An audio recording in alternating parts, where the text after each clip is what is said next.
अऊज़ु बिल्लाहि मिनश शैतानिर रजीम बिस्मिल्लाहिर रहमानिर रहीम अहल्लल्लाहुल बैअ व हर्रमर रिबा फमन जाअहु मौइदतुम मिन रब्बिही फंतहा फलहु मा सलफ व अमरुहु इलल्लाह। काबिले सद एहतराम सदर मजलिस,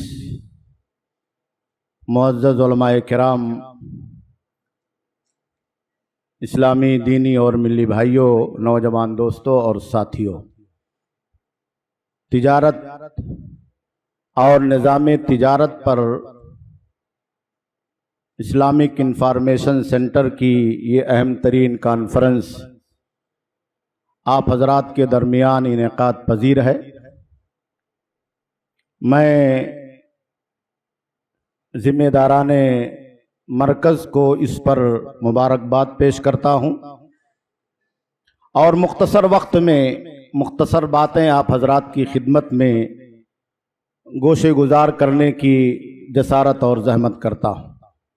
मौजूदा ज़माने में तिजारत की नई नई शक्लें हमारे और आपके सामने रोज़ाना आती हैं और रोज़ाना लॉन्च की जाती है।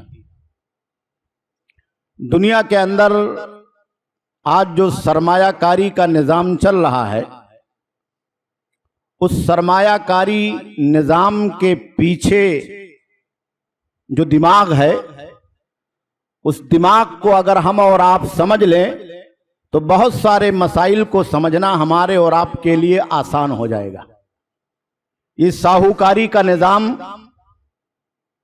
इन्वेस्टमेंट के नाम पर लोगों की जेबें खाली करने का निज़ाम और इस तरीके से गरीबों के इस्तेहसाल का निज़ाम, जो इन कंपनियों के जरिए से नए नए लेबल, नए नए अनावीन, नई नई मार्केटिंग की शक्लों के जरिए से हमारे और आपके दरमियान पेश की जा रही है और भोले भाले अवाम इसका शिकार हो रहे हैं।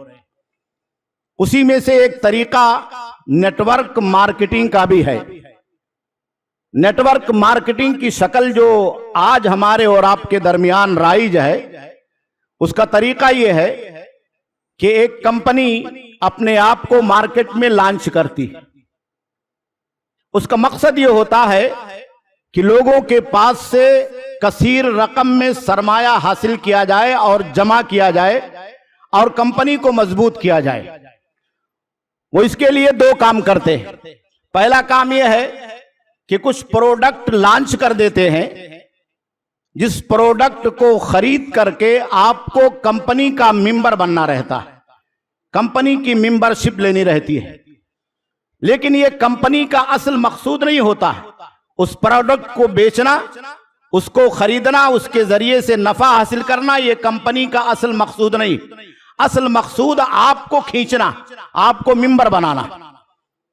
उसके बाद दूसरा काम यह होता है कि एक मेंबर अपने पीछे 9 आदमियों को जोड़ेगा और एक चैन और सिलसिला चलेगा, जिसके जरिए से हर आदमी 3, 6, 9, 11, 15 मेंबर को जोड़ेगा। जितने मेंबर को वो कंपनी के जरिए से जोड़ेगा, प्रोडक्ट बिकेगा। मेंबर जुड़ेंगे तो कंपनी जोड़ने वालों को मेंबरान की तादाद के एतबार से कमीशन फराहम करेगी, परसेंटेज फराहम करेगी। ये असल उसका राज है। बहुत सारी कंपनियां हमारे और आपके दरमियान आज भी चल रही है। बहुत सारी कंपनियां आई और उन्होंने ये काम किया और बंद हो गई, क्योंकि उनका टारगेट पूरा हो गया। टारगेट जब पूरा होता है तो कंपनियां अपने आप को मार्केट से निकाल करके बाहर चली जाती है, क्योंकि आपकी जेब से उनको पैसा लेना था और पैसा उनको हासिल हो गया। तो ऐसी सूरत में हमें और आपको इन कंपनियों के असल मकासिद और उनके पीछे जो दिमाग काम कर रहा है सरमायाकारी का, और आपसे सरमाया हासिल करने का, आपको ठगने का, आपको गरर के जरिए से, धोखे के जरिए से, बड़े बड़े नामों के जरिए से शिकार बनाने का, इन तमाम चीजों को हमें और आपको सबसे पहले अपने जहन में रखने की जरूरत। और बदकिस्मती यह है कि हम और आप इन तमाम चीजों को सोचने और समझने से पहले अपने आप को इन कंपनियों के हवाले कर देते हैं, अपने आप को इन कंपनियों के हवाले कर देते हैं। बड़े बड़े सरमाएदार लोग भी इन कंपनियों के हवाले अपनी गाढ़ी कमाई को, अपनी दौलत को, अपने बैंक बैलेंस को, औरतें अपने घरों में रखे हुए जेवरात को इनके हवाले कर देती है, और नतीजा ये होता है कि बाद में हमें कुछ हासिल होने वाला नहीं। फिर आदमी खुद ही कहता है कि फला कंपनी के साथ मैंने ये डील किया था, फला कंपनी का मैं मेंबर बना था और मैंने बहुत सारे मेंबरों को जोड़ा था, लेकिन कंपनी ने मेरे साथ फ्रॉड कर दिया, मैं फ्रॉड का शिकार हो गया। इसलिए इस्लामी शरीयत ने जो बुनियादी तौर पर हमें और आपको समझाने की कोशिश की है, वो कदीम जमाने से साहूकारी का निजाम चल रहा है। अल्लाह के नबी सल्लल्लाहु अलैहि वसल्लम ने उसी जमाने से हमें और आपको मना फरमाया था कि एक आदमी जब आपको पहली मर्तबा कर्ज के जाल में फंसा लेगा तो उस जाल में फंसाने के बाद वो चक्रव्यूह ब्याज या सूद के अंदर आपको डाल देगा, सूद दर सूद आपको देना होगा, क्योंकि आपने जो पहला पेमेंट लिया है कर्ज की शक्ल में उसके अदायगी की ताकत नहीं है। तो जाहिर सी बात है उसके ऊपर जो सूद लगाया जा रहा है और सूद दर सूद लगाया जा रहा है उसको आप बदर्जे औला अदा करने की ताकत नहीं रखते। तो ये नेटवर्क मार्केटिंग की जो शक्लें हमारे और आपके मौजूदा जमाने में मिंबर साजी के जरिए से मल्टीनेशनल कंपनियां समाज और माशरे के अंदर जारी करती हैं, उनके पीछे भी यही साहूकाराना निजाम है, यही सरमायादाराना निजाम है। इसलिए हमें और आपको बहुत ही होशियार रहने की जरूरत है। आइए उसके सिलसिले में हम और आप थोड़ी सी तफसील में चलते कि इन कंपनियों से तामुल को अहले इल्म ने, फुकाहा ने हराम क्यों करार दिया। सबसे पहली और बुनियादी चीज यह है कि इस तरह की कंपनियां जो लोगों को अपना मेंबर बनाती हैं और उस मेंबर साजी के हवाले से एक अप लिंक होता है, एक डाउन लिंक होता है, ऊपर वाला नीचे को मेंबर बनाता है, नीचे वाला फिर अपने नीचे वाले को मेंबर बनाता है, नीचे वाला फिर उसके नीचे लोगों को मेंबर बनाता है, और इस तरीके से एक जंजीरी शक्ल में चैन बना करके वो कंपनी से जोड़ता है और सबके खाते में उसी के एतबार से परसेंटेज आता है। अहले इल्म ने लिखा है कि ये बैउल गरर में शुमार होता है, ये धोखे की बै। इसमें अंजामे कार का पता नहीं है, आपके पास ना कोई सामान है, आपके पास ना कोई प्रोडक्ट है, आपके पास सिर्फ आदमी आदमी, इंसान इंसान है। आपने इनको मेंबर बनाया, आपने उनको मेंबर बनाया, कल के दिन आपको क्या मिलने वाला है। बै के अंदर आप ये समझ लें कि जो शक्ल है बै के अंदर, कि बै के अंदर आपके पास कोई सामान होना चाहिए बेचने के लिए और उसकी कीमत मुकर्रर होनी चाहिए और कोई खरीदार होना चाहिए। आप सामान देंगे, वो आपको पैसा देगा, सामान के तबादले में आपको कुछ मनफात और कुछ मुनाफा, कुछ प्रॉफिट हासिल होगा। ये प्रॉफिट शरीयत ने आपके लिए जायज करार दिया। लेकिन इसके मुकाबले में अगर उसके अंदर कोई धोखा है, उसके अंजामे कार का पता नहीं है, उसमें कोई सामान नहीं है, उसमें कोई कीमत नहीं है, तो ये लास्ट में इसका जो अंजाम होता है वो धोखे के ऊपर मबनी होता है। इसीलिए उलमा ने इसे बैउल गरर के अंदर शुमार किया है। और दूसरी चीज यह है कि बाज उलमा ने यहां तक लिखा है कि ये बैउन नुकूद बिन नुकूद की शक्ल है। जैसे सूद होता है, सोने को सोने के बदले में, नकद को नकद के बदले बेचने में। उसकी मुख्तसर मैं तशरीह आपको समझा दूं कि कोई भी नकद के बदले में, करेंसी का करेंसी से तबादला करना, सोने का सोने से तबादला करना, उसके लिए दो शर्तें। एक ये है कि तकाबुज हो, नकद लेन देन हो। आप किसी को पैसा दे रहे हैं, पैसा आपको रिटर्न दे रहा है तो नकद हो।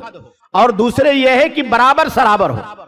सोना सोने के बदले में आप बेच रहे हैं तो बराबर बराबर होना चाहिए।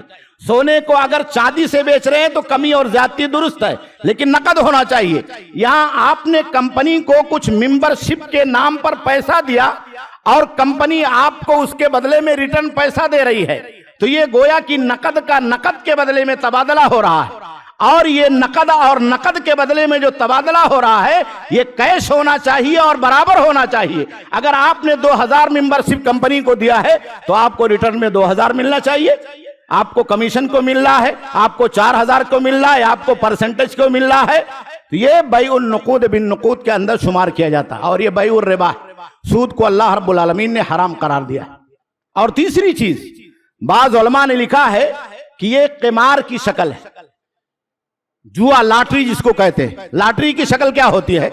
लॉटरी की शक्ल ये होती है कि बहुत सारे लोग पैसा लगाते हैं और इस उम्मीद में रहते हैं कि 10 रुपया या 100 रुपया लगा करके हमको 50,000 भी मिल सकते हैं, 1 करोड़ भी मिल सकते हैं, जैसे कि आजकल लॉटरियां चल रही।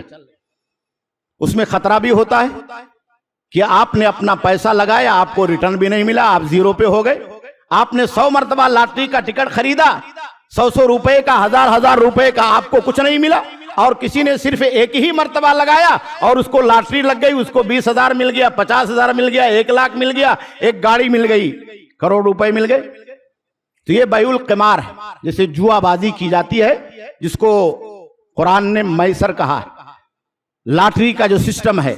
तो यहां भी क्या है कि इन मल्टीनेशनल कंपनियों के अंदर बहुत सारे लोग मिल करके इस उम्मीद पर पैसा लगाते हैं कि इसकी मेंबर साजी से 1000, 2000, 4000 रुपए से हमें बहुत सारा पैसा रिटर्न में मिलने वाला है।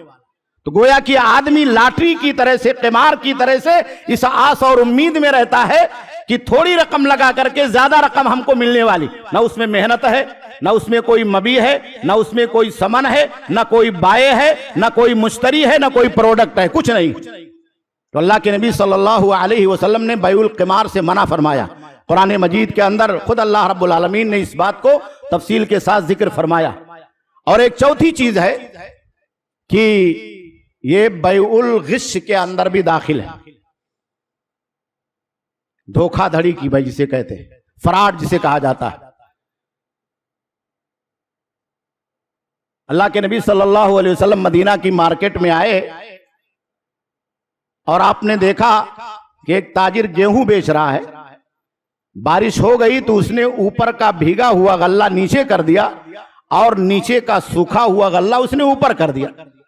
अल्लाह के नबी सल्लल्लाहु अलैहि वसल्लम ने उस गल्ले में हाथ मारी तो देखा कि नीचे भीगा हुआ गल्ला है, ऊपर सूखा हुआ गल्ला। तो आपने पूछा कैसा क्यों किया? तो उसने वजह बताई, कहा असाबतहु समाओ या रसूल अल्लाह, कहा अल्लाह के नबी अभी बारिश हुई थी तो गल्ला भीग गया, तो जो भीगा हुआ था मैंने उसको नीचे कर दिया, ऊपर सूखा हुआ गल्ला कर दिया।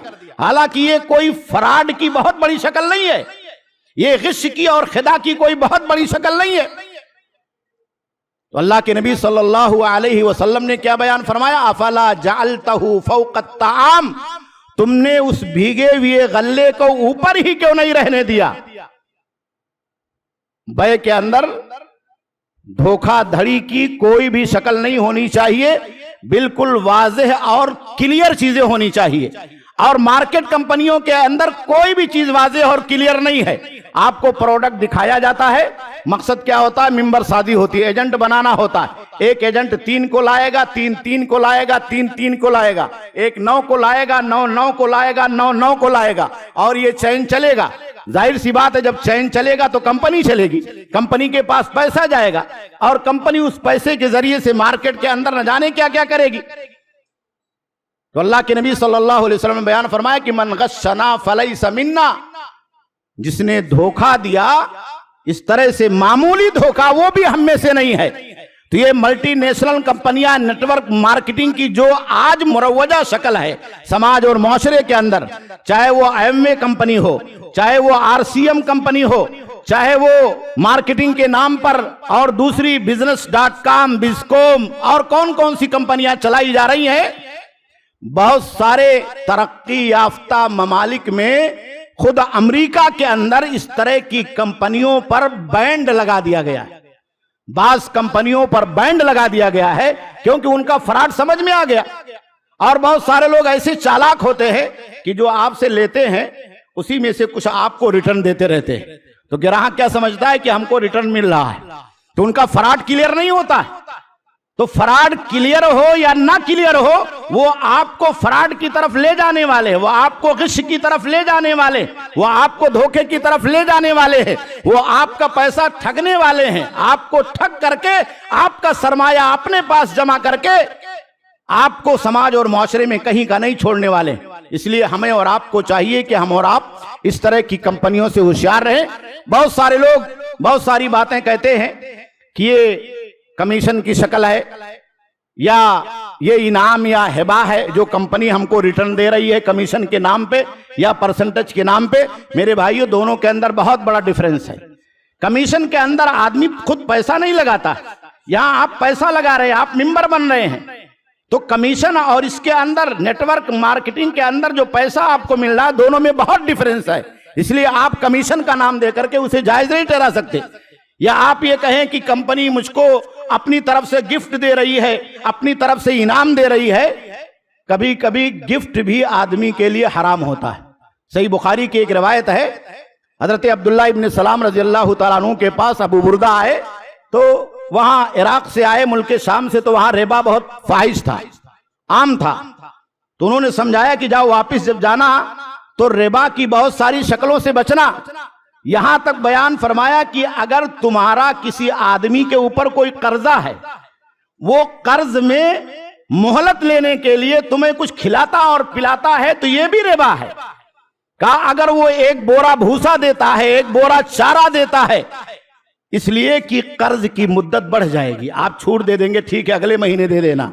कहा इस लालच में अगर देता है, वो आपको गिफ्ट करता है कि मैं आपको गिफ्ट दे रहा हूं, आपको चाय पानी कराता है, तो उन्होंने कहा कि फ़इन्नहु रिबन, ये भी सूद है, ये भी सूद है।